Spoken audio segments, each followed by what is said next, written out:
Quem nunca foi incomodado pelo vizinho? Problemas como barulho, uso de áreas em comum dos condomínios, às vezes as adversidades acontecem por causa de animais de estimação. A quem recorrer quando acontecem essas situações constrangedoras com quem mora bem próximo a você? No fórum de hoje vamos falar sobre o direito de vizinhança. Para discutir o assunto, eu recebo no estúdio da TV Justiça o advogado do Sindicato dos Condomínios Residenciais e Comerciais do DF, Délcio João de Oliveira Júnior, e também o doutor em Sociologia e professor da Universidade de Brasília, Alexandre Veronese. Mas antes, vamos assistir uma reportagem sobre o tema.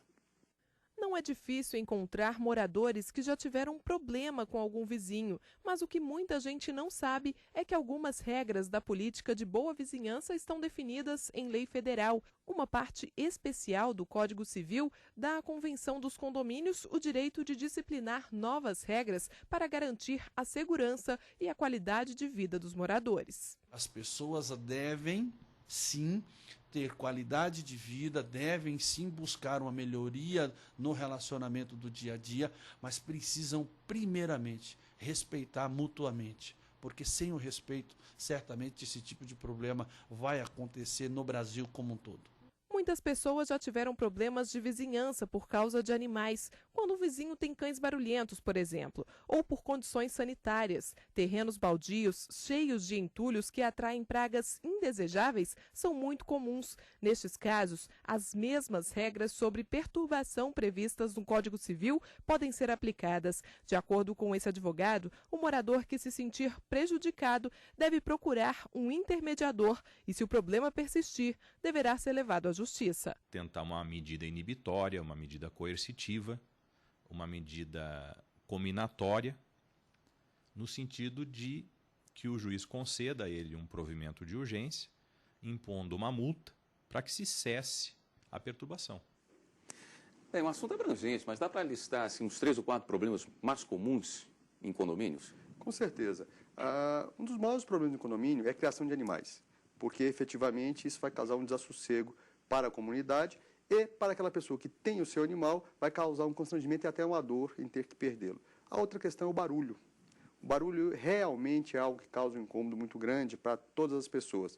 E, em terceiro lugar, talvez seja o problema maior em condomínios hoje, é a questão da inadimplência. Porque o condômino inadimplente, ele pode ser tratado de forma equivocada como sendo um mau morador. E isso pode causar uma celeuma muito maior do que deveria acontecer. Ele não pode sofrer qualquer tipo de constrangimento, não é? Em hipótese nenhuma. O devedor, ele deve ser tratado como qualquer outro condômino. Ele pode até ter os seus direitos mitigados. Ele pode não poder usar algumas áreas comuns do condomínio, como, por exemplo, sauna, piscina, salão de jogos, mas, efetivamente, o direito de ir e vir, de usar as áreas comuns de acesso e ser tratado com dignidade, isso com certeza, em hipótese nenhuma, deve ser alterado. Mas essa informação pode ser passada para os outros condôminos? Essa questão é uma questão muito interessante, porque existe uma fantasia de que não se pode falar quem são os inadimplentes em condomínio. Isso não é a realidade. O síndico não pode expor esse inadimplente de forma que toda a comunidade daquela cidade, daquele bairro, venha saber que ele é inadimplente. Mas o síndico pode muito bem informar aos seus condôminos quais são os inadimplentes, porque, queira ou não, todos são sócios do empreendimento imobiliário, moram ali e rateiam as despesas. Então é muito comum e muito lícito de que, efetivamente, quem suporta o pagamento das despesas condominiais possam saber quem efetivamente não está contribuindo da mesma forma. Vou para a questão do barulho. Existe uma ideia errônea que todo e qualquer barulho deve ser tolerado entre 6 horas da manhã e 10 horas da noite. Essa lei não existe, né? Eu até acho estranho que a gente chama, às vezes, a lei do silêncio, que a lei do silêncio ela sempre remete para a gente, na verdade, aquela menção italiana da máfia, né, da lei do silêncio. Quer dizer, a própria designação, lei do silêncio, é algo estranho, né? Porque uma coisa é o silêncio no condomínio. Eu sou originário do Rio de Janeiro, não sou originário de Brasília. E no Rio de Janeiro a gente tem dificuldade, por exemplo, de cumprir esse tipo de coisa. Você imagina que os bailes funk, né, quando eles funcionavam, que não tinha, né, unidade pacificadora, né, e é retratado lá no Tropa de Elite, né, aquele baile funk do Morro da Babilônia, né, e um tiroteio, quer dizer, você não tem como falar de lei do silêncio. Então, na verdade, essa questão do barulho, uma coisa gente pensar na comunidade específica dos condôminos, que eu acho que é uma unidade, né, que a gente tem que pensar, e outra coisa é a gente pensar, na verdade, nas regras de direito público, essas, né, fixadas para assembleias legislativas, câmaras municipais, Congresso Nacional, e até que ponto ela pode entrar no cotidiano das pessoas. Até que ponto, por exemplo, o judiciário, uma prefeitura, um governo do Distrito Federal, ele pode, por exemplo, sei lá, fechar uma festa, dizer não vai ter barulho nenhum. Né? Quer dizer, é impossível. Né? Às vezes, até o próprio sono, para algumas pessoas, ele é barulhento. Né? As pessoas roncam, não é isso? Então, daqui a pouco vamos proibir as pessoas de roncar. Né?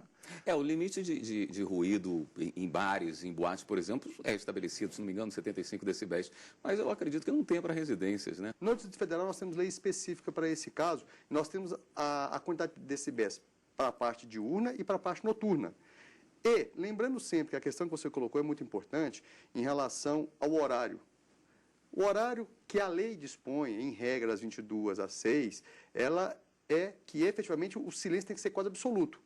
Mas, se nós lembrarmos que o artigo 42 da Lei de Contravenções Penais estabelece que é ilícito penal, ou seja, uma contravenção, causar qualquer tipo de desassossego, intranquilidade, atrapalhar o trabalho, o descanso e o estudo de outro, aquela pessoa que promover aquela condição de atrapalhar o trabalho, atrapalhar o sossego ou o estudo, ele está cometendo crime a qualquer hora do dia. Então, em sendo assim, o que nós indicamos para os condomínios? Que, em regimento interno, estabeleçam os horários para fazer mudança, horários para fazerem obras, horários para as festas, horários para reuniões e também podem estabelecer, inclusive, a quantidade de decibéis. E também, da mesma forma, nós sempre falamos para os síndicos, é um aparelho barato, que vale a pena o condomínio ter, é um decibelímetro. Porque se o vizinho fala, olha, o fulano do apartamento tal está causando um desassossego ao meu descanso, aí o síndico deve pegar o regimento interno, olhar efetivamente, olha, para que ocorra o desassossego ao seu descanso, o nosso regimento interno diz que tem que ter acima de 55 decibéis. Pegou o decibelímetro, fez a medição, está em 54, fala, senhor, infelizmente, o seu descanso não pode sobrepor a vontade da outra parte. Porque eu sempre uso uma frase feita que diz o seguinte, morar em condomínio, a primeira coisa é bom senso. Segundo, é saber que o seu direito individual, ele não pode sobrepor ao direito da coletividade.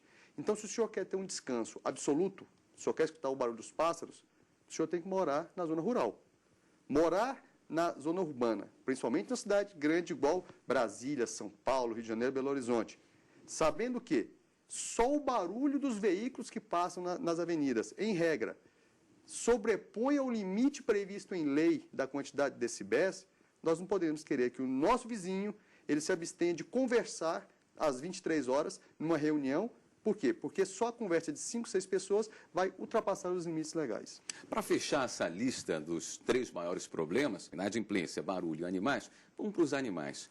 Então, pode as regras do condomínio estabelecerem que é proibido ter animais? A primeira coisa que nós temos que lembrar é que a legislação, a Lei 4.591 de 64, já desde 1964, no artigo 10, diz que o condômino ele não pode causar intranquilidade, desassossego ou qualquer tipo de perigo à saúde dos seus vizinhos. Então, da mesma forma, o Código Civil estabelece que as convenções podem deliberar tudo aquilo que a lei efetivamente não fizer previsão legal. Em regra, os condomínios, seja em convenção, seja em regimento interno, eles estabelecem sim se pode ou não criar animais em condomínio. Existe uma discussão não pacificada pela Justiça em relação à criação de animais. Quando é um animal de grande potencial ofensivo, como é um cachorro pitbull, rottweiler, realmente já mais ou menos pacificado pela justiça brasileira, que não se pode criar porque está colocando em risco toda a comunidade. Quando é um cachorro de pequeno porte, mas é um cachorro barulhento, então aquele cachorro que late o dia inteiro e causa um desassossego na família, aquela senhora que está precisando de um repouso, aquela criança que está precisando dormir e o cachorrinho fica latindo, também da mesma forma. Mas a regra é que os julgadores estão divididos se a convenção pode ou não proibir terminantemente a criação de qualquer animal. O juiz tem que analisar caso a caso. Nós temos situações onde médicos, eles prescrevem aos seus pacientes que estão com depressão, que estão com problema de saúde, a necessidade de ter esses animais em seu convívio como tratamento terapêutico. Então, como é que um juiz vai determinar que aquela pessoa não crie um animal que não causam qualquer transtorno aos seus vizinhos, simplesmente porque a convenção proíbe que ele tenha esse animal. Então o juiz vai suplantar, ele vai anular aquela cláusula da convenção para aquele caso específico e não de forma generalizada. Vou aproveitar a experiência do doutor Alexandre no Rio de Janeiro e também a sua especialização para lhe perguntar, o relacionamento entre pessoas mudou de que forma essas regras que são necessárias hoje nos condomínios? Antigamente, as pessoas se encontravam mais. O senhor deve conhecer aquelas vilas do Rio de Janeiro, onde os meninos todos saem para brincar na porta, todo mundo se trata como compadres e comadres, né? Essa proximidade gera mais conflito pela intimidade, pelo contato diário, ou esse individualismo que existe hoje, principalmente nos condomínios, em apartamentos? A gente pode remeter isso, essa mudança, como uma mudança à modernidade lá no século XIX. O Chaim Perelman é um autor que tem um livro sobre lógica jurídica, é um livro de teoria do direito. Mas ele, num trecho, ele falando sobre o direito civil, ele fala uma coisa muito interessante. Como o direito civil belga, né, no caso dele, em relação ao direito de construir, ele teve que ser alterado. Por quê? Porque as cidades começaram a se tornar verticais. E você tinha, nesses países frios, chaminés. Então, obviamente, você constrói um edifício, aquela chaminé de baixo, ela começa a defumar, né, unidades habitacionais superiores.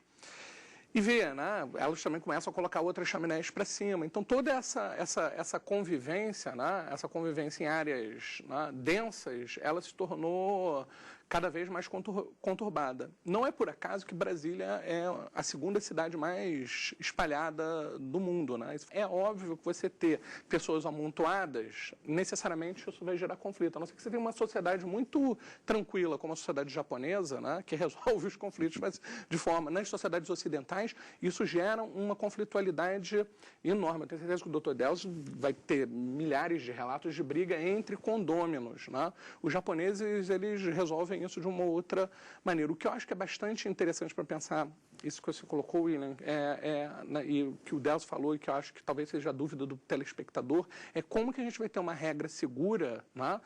A convenção, né, teoricamente, ela é regra firmada entre as partes, ela é quase que um contrato, né?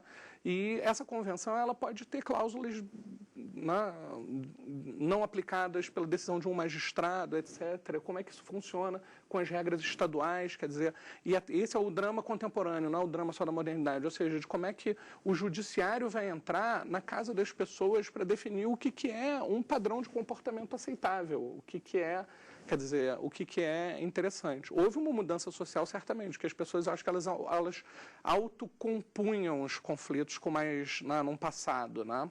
E, contemporaneamente, a gente, na sociedade brasileira, ela está recorrendo ao judiciário em busca dessa composição, né? E aí está uma pergunta também que eu queria passar a bola para o Delcio, de falar desse problema. Vamos fazer o seguinte, fazer uma pequena pausa nessa conversa e logo depois do intervalo o doutor Delcio responde essa pergunta para a gente, que eu quero saber se a mediação funciona bem nessa área. Voltamos um instante com o programa Fórum.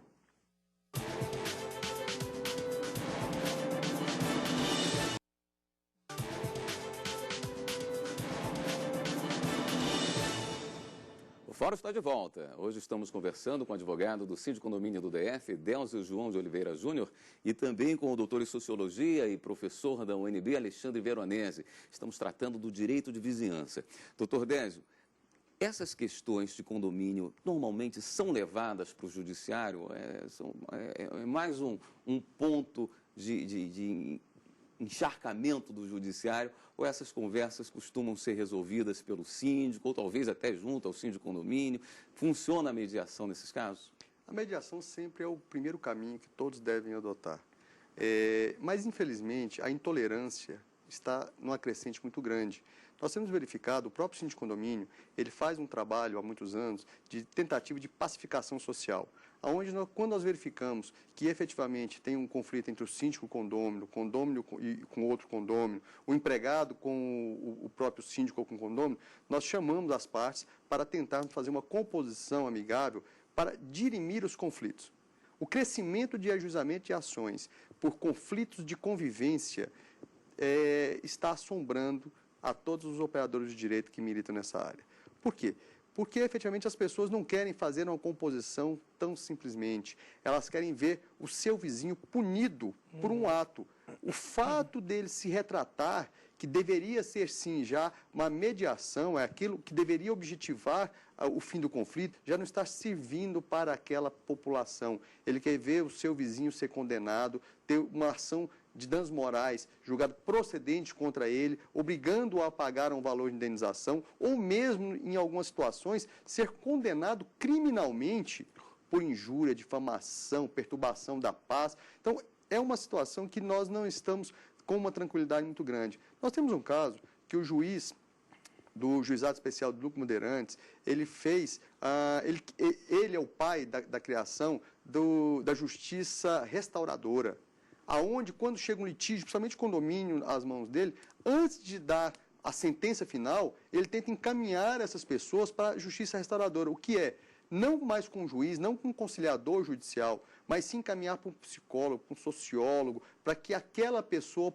possa exercer a sua atividade profissional para tentar fazer a pacificação da sociedade. E ele usa sempre uma frase impressionante, fala assim: condenar é fácil, pacificar é difícil. Qualquer pessoa que esteja à frente de um condomínio ou que esteja morando em condomínio, ele tem que observar que ver o seu vizinho condenado em uma ação não vai resolver nada. Vai sim criar um resquício maior e sim, cada dia mais, afastar aquela família onde o seu filho não pode brincar com o meu, sequer pode participar junto de uma brincadeira no playground. Então, isso não é a finalidade de um condomínio. Deveria ser, finalidade de um condomínio, o bom convívio social.